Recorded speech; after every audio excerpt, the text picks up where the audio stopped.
Két giliszta, érted? Két giliszta megy az úton, miközben a giliszta nem is tud menni, de figyelj.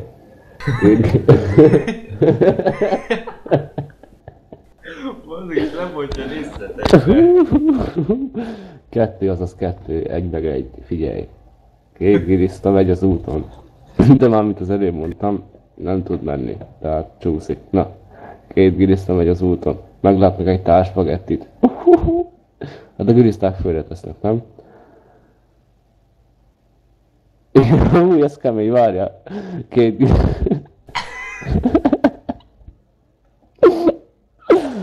Két giliszta megy az úton, megláttak egy társ spagettit. Az egyik giliszta lelkesen megszólal.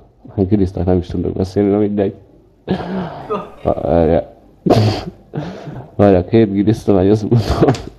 Meglátnak egy társ spagettit. Az egyik giliszta lelkesen megszólal. Gyerek, kohán, tömegszex. Így beci. Ez jó szar volt. Ez annyira szar. Várja, várja.